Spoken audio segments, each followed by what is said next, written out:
Lost Ark is the first action combat MMO I've seen to design difficult boss fights on par with or better than World of Warcraft and Final Fantasy XIV. I agree with that. And as of making this video, we haven't even seen the best stuff yet. The LazyPeon review of Lost Ark. Okay. As of recording this video, it's been just over 1 month since the Western release of Lost Ark. In that time, the game has ruined my life. Good. I'm 450 hours deep after just over 4 weeks. I've got 3 characters in tier 3 and another 4 Well, how do you get 3 characters to tier 3? That is crazy. Like 3 characters to tier 3. That is insane. Wow. Isn't that's I wonder how. I wonder, bro, like that's so nuts that he could do it like that. That's the power of alts. Wow. Tier 2. I can't remember the last time I saw sunlight, and whenever I close my eyes to sleep, I hear the honing failure sound effect in my head on loop. All that considered, I think now is a good time for me to give you my review of Lost Ark with a full pros and cons list. Yes, I'm aware we don't have anywhere near the content that's available in the Korean version, and the new stuff that's going to be added will be better than anything I've experienced currently, but I think the fundamental pros and cons are likely to stay the same. But before we jump into it, a quick word from today's sponsor. Dungeon Fighter Online is a massively popular classic 2D beat-em-up multiplayer action game with an epic storyline, RPG elements, unbelievably spectacular combos, and thousands of hours worth of content for players to work through. And right now is the absolute best time of the year to jump back into DFO or try it out for the first time with its massive 7th anniversary events that will reward players with more epic loot, skins, and resources than any other events of the year. Explore the new... this shit reminds me of like fucking a Super Nintendo RPG game. It actually like gives me like really nostalgic vibes to see a game like this. I fucking love it. Like, I don't know about the game, but I think it looks cool. Anniversary area called Elvenil, which acts as a hub for the new missions and events. Right now there's 2 events with another 2 coming in the March update. One where you restore a sacred tree through daily and weekly missions, and another where you build up an army to defend Elvenil against attacking monsters, with each of these giving more rewards relative to the effort you put in. On top of all that, there's a Twitch Drops event up until April 5th where you can earn exclusive rewards by tuning into official DFO content creators' streams. So if you like the sound of getting juiced up with rewards from one of the most fast-paced, action-packed 2D fighting games out there, click my link in the description below and also use coupon code Welcome to DFO Gift for even more epic rewards as displayed on... like, why do you give them a creator code that's so long? Nobody's gonna fucking type that whole shit out. Just give them like it says Peon. LazyPeon or Peon, just use that. Like, why they gotta give this guy some long-ass code? It's like you gotta write the Bible in there to get a fucking code to help this guy out. This is ridiculous. Green. Download now. So, starting out, let's talk about the things I like about Lost Ark. The pros. It's not personalized? Yeah, it should be. The core gameplay is incredible, top tier by isometric standards, and there's just the right amount of buttons to press, with the skill ceiling being fairly high on a number of classes. For a top-down game made in Unreal Engine 3, the graphics look amazing, easily the most beautiful isometric MMO out at the moment. Lost Ark is absolutely rammed, full of collectibles and completionist content. It has 294 Moko seeds, oh my god. Oh, wow. No wonder he's not doing that much DPS. Wow. Makoko seeds, masterpieces, giant's hearts, ignia tokens, sea bounties, no wonder world's it's tree not leaves, omnium 1385, stars, guys. and island tokens. With your progress on all of these being easily viewable in the game's collections UI. 100%ing all of this is thousands of hours worth of content with some very worthwhile rewards. The endgame sense of progression in Lost Ark is amazing. There's so many things you can do to make your character more powerful. Engravings, gems, tripods, gear set pieces, and farming skill points. I think honing is probably the worst part of progression. Like farming out tripods and like gems and stuff like that, I think that's cool. But like the honing stuff kind of sucks. Because it's just like, it's such a low drop chance. Like I've watched people do honing in like the Korean servers, and they don't even look at it. Because they just assume it's going to fail. I mean, they just click it, I move on, click it, move on, click it, move on. That's it. The horizontal progression content. There's also more casual stuff that feels great to progress too, such as upgrading your stronghold, upgrade your boat, upgrade your pet, rapport with NPCs, and make sure your fashion game is on point with matching mounts and dyeable skins. Yeah, of course. Whilst Lost Ark doesn't have a complex, in-depth, overarching main story like Final Fantasy XIV, no, it does not. The game does a great job of having a nice mix of self-contained stories that complement the MSQ. There's over 100 islands in Lost Ark, each of which have their own self-contained stories. They're not too long, but some of them are amazing. Starlight Isle was one that actually made me tear up a bit. No, that's it. I personally like that the overarching MSQ is simple and easy to follow, with there also being a variety of completely different smaller stories on each island. I love that the game uses a roster system to incentivize you playing alt characters. Overall completionism is shared amongst all your characters. Personally, I love playing alts, and in a game with such incredible combat of many... I'm gonna try out playing an alt, okay? Like, it's been a while, I haven't done it, so I'm gonna might as well try it out. But I'm gonna be honest, guys, I don't know how I'm gonna like it. I'm not sure. You guys are gonna pick my alt today. You guys are going to decide what alt I'm going to play today. After I finish the video, I'm gonna log on, and we're gonna do that. Actually, I might do Argus first. I haven't decided. Different playstyles, it makes sense that the devs would want to incentivize that. The endgame PvE content is honestly incredible.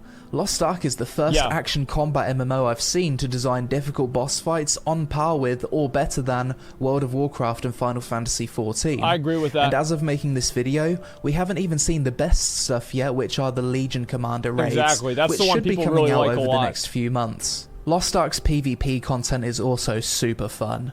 PvP and PvE are balanced separately in this game, and Arena PvP is completely equalized and balanced, so gear, engravings, and gems have zero impact.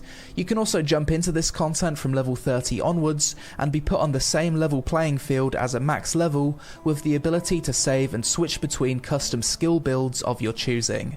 There's also open world GVG islands and sieges coming soon that isn't gear equalized, but I haven't experienced that yet. But it's nice. That's what I'm excited for. That way we can pay to win, and we just get to fucking put the people that are free to play in the dirt, man. We get to put those kids in the dirt. Like, that's what it comes down to, man. Like, yeah, we roll up in like a, $2,000 ship with $20,000 characters and just fucking destroy them.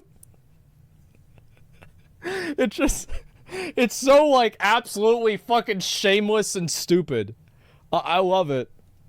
See an MMO where the PvP is equally as loved as the PvE content. Yeah, For an MMO that's endgame is based around completing daily time-gated content, I don't hate the dailies in Lost Ark as much as I have with other MMOs such as Arcade in the past. You can auto-skip some of them too. I think for the most part the dailies are relatively painless in Lost Ark, due to the fact that if you miss a few days, you get extra rewards next time. Yeah, you get bonus points. I think the only bad thing about the Lost Ark dailies is having to do 2 Guardians. I think 2 Guardians sucks. Everything else I'm totally fine. If you choose to do dailies once every 2 days, you'd progress at 75% of the speed of someone that did it every day, which isn't too bad, really. No, it's not. I also like that there's an element of RNG that keeps the dailies somewhat exciting. Yeah, you get cool items. Cube and boss rush tickets drop from the Chaos dungeons, as well as the random gold or red portals that can spawn. That being said, the daily system could definitely be improved, which I'll talk about in the cons. Lost Ark has so many timed events that the world actually feels quite alive. You've got islands that only appear at certain times of the day, map events, sailing events, world bosses, Chaos Gates, the infamous Ghost Ship event, Adventure Islands, and login/seasonal events. With so many timed events, it helps break up your game. I did this last night. I got 2nd place, and I beat everybody else on the other team. Like, I'm actually a god at this racing event, guys. Like, I'm telling you guys, like, I'm literally a fucking god. Gameplay, as you always want to prioritize doing the content that isn't available all the time. And unlike a lot of MMOs, Lost Ark's new content releases doesn't completely invalidate previous content. Yeah. It's not like World of Warcraft, for example, where the game is only as big as the latest patch. You still need to play through Tier 1 and 2, earning things like engravings, silver, gold, cards and roster XP that will be just as relevant in Tier 3. It's a game that's not afraid to release content that not everybody will be able to experience right away. I think that's one of the better things about the game, is that like the content builds on itself. And like you just continuously have to progress through the same content. Now, obviously, it gets easier to progress through the early stages, of course, and that's the way it should work. But like it's actually progressive content. That's what I like a lot. That's okay, it kind of reminds me of how Blizzard approached releasing raids back in TBC. Yeah, the same as in... No, don't show him. I really hate Bro, that. I love this. I love this. It's like, this is the part where he says the cons. The cons of the game.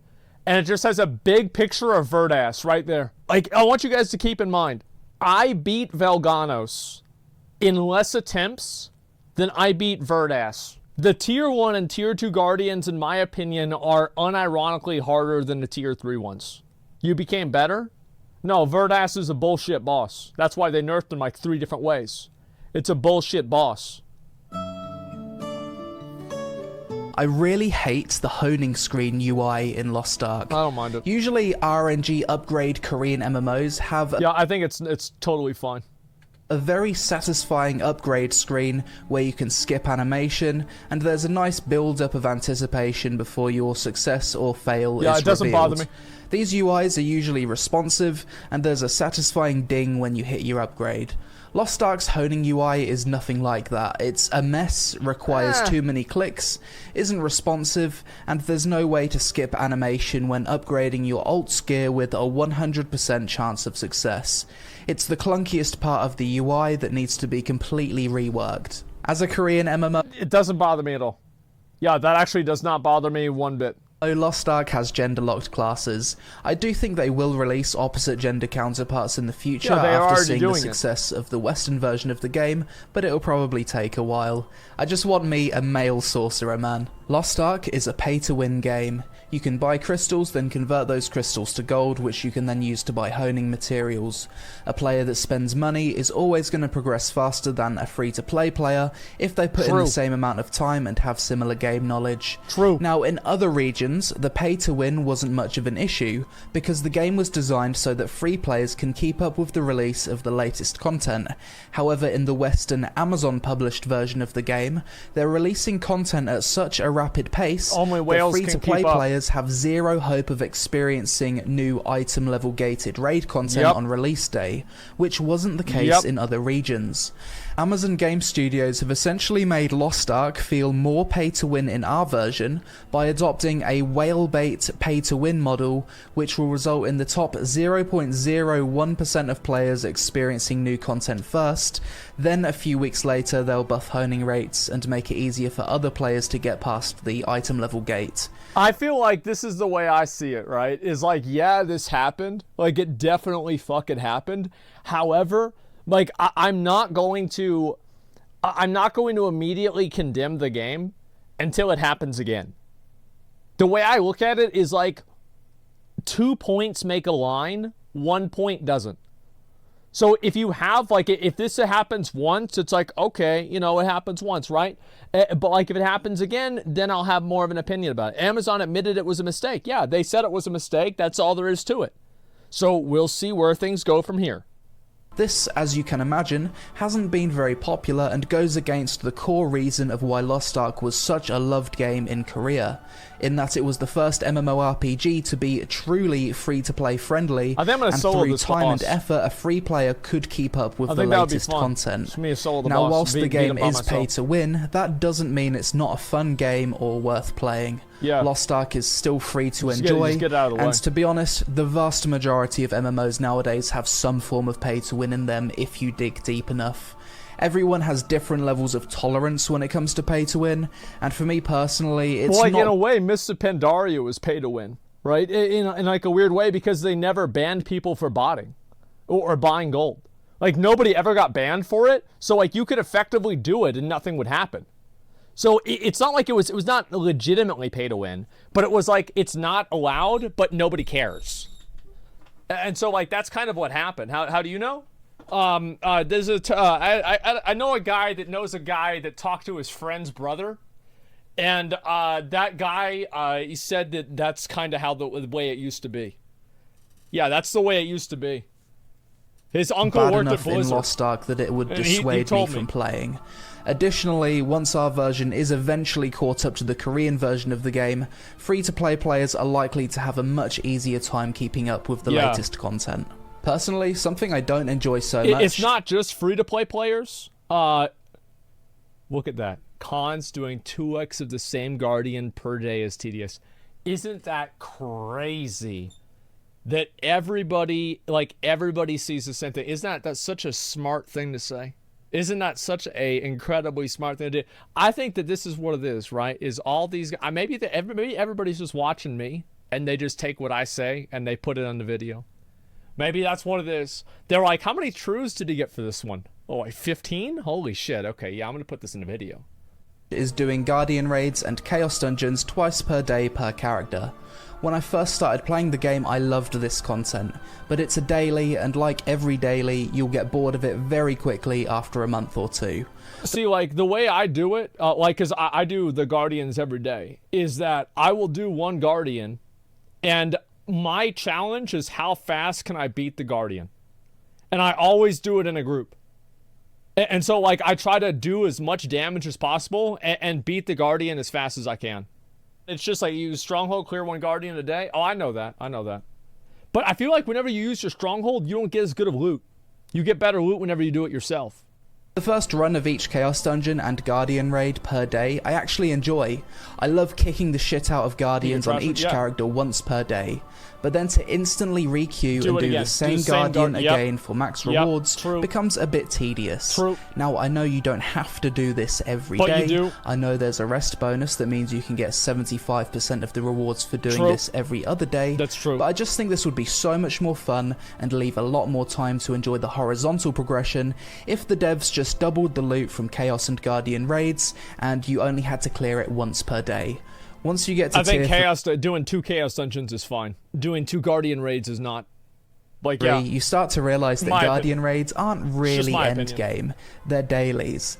They're very easy and you'll master the fights very quickly and have to do them countless times before reaching the next The reason why I like doing Chaos is because I could, like, you have the loot that drops, right? You can have like a cube key drop. You can have a boss rush key drop. You can have a legendary drop. And it's like, oh shit, I got a legendary weapon and it's got the little tripod sign on it. It's really good. Like, so that you have like Guardians, it's just like, great, you beat this boss without a health bar. Okay, cool. Threshold to unlock the next boss. For a game designed around having multiple alt characters feed your main, I think making this change would be amazing. In this game, you get so many accessories dropped through Chaos Dungeons that sorting out what's valuable or useless is a massive pain in the ass. It's hard to do. There needs to be a loot filter where you can select engraving/stats combos to be highlighted in your inventory, so you can see at a glance what... They have that with tripods, but... It's like, yeah, I can kind of agree with this. Yeah, they only have that with tripods, though. Oh, there is in Korea? I didn't know that. But yeah, I feel like a lot of... And this is the same thing with, like, PoE. Like, how many of you guys in PoE ever bought something from somebody who didn't know how much it was worth? It's like you buy something for, like, 2x and resell it for 10. Because they don't know, like, oh, well, this thing has, like corrupted blood is a good example of this. Like, a lot of people don't know the value of corrupted blood can't be inflicted on you. But, like, for an in-game player, it's just, like, you can buy a corrupted blood, and then, like, if it has good stats, you can resell it for 1x. And it's the same thing with, like, there's a few other items, like, Crest of Desire sometimes works this way. Soul Rest really early in League works this way. Like, a lot of those. Like, Ventor's Gamble, if they don't understand, like, what the stats are. Tree Jewels with gems, it's worth keeping or dismantling. Yeah, I have a similar system implemented already with tripods. Yeah. I'm not sure why there's no option to do this for accessories. To be a competitive PvP player in Lost Ark, you basically need to play with 21:9 aspect ratio for vision advantage. So if you don't have a widescreen monitor, you need to force 21:9 mode via the in-game settings on your 16:9 monitor, which will look like shit.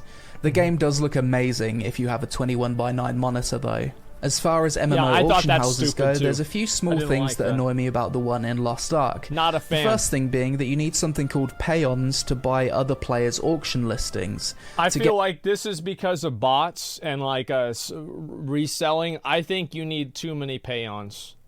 There's just too many. Like, I'm not saying the Peon system is bad, but I'm saying like if you have Peons, etc., I think that they should have other ways to obtain Peons through everyday play. Which would mean that like an actual person who's playing the game and not RMTing would be able to get them passively. Like bots don't care. Yeah, I think it's just it's probably the dumbest system the game has. You could just buy with gold. That nobody wants to do that. Nobody wants to spend their resource to buy something that's an arbitrary barrier. It feels like shit. Yeah, it feels like shit, bro. Peons, you either get them as event rewards for free, or you buy them off the cash shop. Another slight annoyance is when using the auction search filter, your input resets if you change the top search category, and there's no option to advanced search for certain amount of nodes, or specific negative trait engravings. Some small changes could fix this. There's a few PvE mechanics in Lost Ark that I think are very poorly designed, unfun, and piss me off. The first one being the unavoidable darkness mechanic. Basically, the difficulty here is that you can't see anything. It's just I mean, how do you guys think I feel about that? I think the darkness mechanic is also fucking garbage. It completely sucks. Copied Asmongold's like, yeah, it just sucks. Like, not being able to see what's going on has never been a factor of me. Like, it makes the fight harder, but it doesn't make it more fun. Yeah, Panacea potion? Well, then why even... Well, but then, like, why have that? Like, why have that interaction in the game in the first place? You need to have a potion for this mechanic? Why not just not have the mechanic? It's the same thing I said about, like, corruption in New World. Like, the corruption bar in New World, I think it's just a complete... It's garbage. Like, there's no reason it should exist, period. I think it adds no value to the game. It's parasitic design, and if the game didn't have it, it would be exactly the same. It's the same thing I feel about the Guardians and using flares. I think flares on the Guardian fights just add unnecessary complexity that just makes it annoying and wastes your resources. If it didn't have flares, the game would just instantly be better. It adds no gameplay. It adds no context. It's just a waste of time. That's the point. I mean, I guess, like, I don't know. Like, I still think it's trash. Disagree, bring your flares, but why not? Why, how, like, I think that this is the way I look at it. Is like, does this improve and enhance the gameplay experience? And I think with, like, darkness and flares, for example, and corruption in New World, it does not enhance the experience. It is a system that is self-contained, that if you remove that system from the game, like, the best version of that system is for it to be invisible. It's like you just use the flare, you don't have to worry about getting the flares, and you go to the boss. Yeah, it's kind of like world buffs and stuff like that in Classic WoW. You just want it easy? I bet you never soloed Velganos. Well, what are you talking about making it easy? What do you mean? I'm soloing every Guardian. You're talking about I want shit easy? I 3-shot the hardest Guardian. Like, removing annoying features doesn't make a game easy, it makes it better. Not fun. In my entire time playing, there hasn't been a single occasion where I've enjoyed the darkness mechanic. It makes all fun and fight satisfaction go to zero, and if you die from it, you just feel unlucky. Another mechanic that pisses me off are effects that have unclear hitboxes. Yeah. Boss energy beams are notoriously frustrating for this. You think you're avoiding the attack... Yeah, the character's hitbox is larger than the character's character model on the screen. Like, absolutely. But the area of the energy beam isn't clear. Just have distinct lasers that are clearly telegraphed. I really dislike the amount... this part of it is, like, not really that bad, but it's kind of bad. Like, there's a pattern to that. Yeah, but I just think it's I don't find it fun. I think that like with every game, and this is one thing that Final Fantasy does really well, is that they ask the core question, is this fun? And learning that mechanic is not fun. I don't think it is. Like, it's just annoying. It's not fun. It doesn't feel like a good mechanic should feel good to overcome, and you figure it out. It's kind of like the pizza mechanic on Velganos. Great fucking mechanic. It could maybe, like, if the wind was a little bit more visible, but, like, honestly, I've never really messed it up after I looked to see it. So, like, that is a perfectly, like, Velganos, in my opinion, is a perfect fight. Like, I'm trying to think if there's any part of the fight that I think is a bad mechanic. I don't know if there is. I think that it is actually just a perfect fight. And that's one of the hardest fights that people say. So it's not about a fight being hard or easy. It's about some levels of difficulty not being fun to overcome. You see what I'm saying? Of mechanics in the game where the difficulty comes from not being able to see the mechanic clearly. If you're someone that hates RNG, you will likely find Lost Ark's gear upgrading quite annoying. By Korean MMO standards, it's not that bad though. It's nowhere near as frustrating as enhancing in Black Desert Online, for example. Failing an upgrade doesn't degrade your gear, and after enough fails, it's a 100% chance. But cutting ability... That's what made me not want to play. One of the things that made me not want to play Black Desert is like the first time I combined jewelry and my jewelry just got deleted. I'm like, okay, I don't want to play this anymore. Like, this is stupid. Like, this is dumb. Like, I don't want to do this. Yeah, I'm like, I'm getting my time wasted. Like, yeah, like, guys, this is dumb. Yeah, I just immediately lost interest. That's it. Should poisons also be removed from Soulsborne games? Just passive damage you can remove with an item, no real difficulty. Should poison be removed? No, because you don't have to deal with the poison every time. It's a single-player game. You shouldn't apply the same logic. Like, for example, like a strategy game shouldn't apply the same game design principles as like a fighting game should. And a fighting game shouldn't be the same as an MMO. Like, just because it works in like a certain type of game doesn't mean that it works in all types of games. Stones and failing over and over again at 75% success chance, or blowing up thousands of gold in mats on a streak of bad luck will piss you off from time to time. And the leveling in Lost Ark from 1 to 50, in my opinion, is the worst part of the game by far, and just acts as a bit of a barrier to entry. I know a lot of people who quit the game pre-50 because you're just on autopilot with no challenge, running from NPC to NPC, smashing the G key. It really is. I think that I would have had a lot less fun doing endgame if I didn't go through all the quests with you guys. You know what I mean? Like, that would have been... Shamobs just fall over. Listen, I understand that there's a lot of really stupid people that don't understand anything about game design and that think that just because I think that a mechanic is bad, that I want to have bosses deleted in the game and every dungeon is just a treasure chest. Like, I understand that there's a lot of people that are really stupid that think like that. But listen, next time you type something out, just press backspace and not enter. And do everybody a favor, okay? Yeah, just do everybody a favor, and that way we don't have to read your dumb fucking comments. I think that leveling can be a lot better, and it's like if I didn't level on stream, I probably would have hated leveling a lot more because I would have skipped everything. This coming from the neat non-developer. Yeah, but the difference is that people watch me, and like a lot of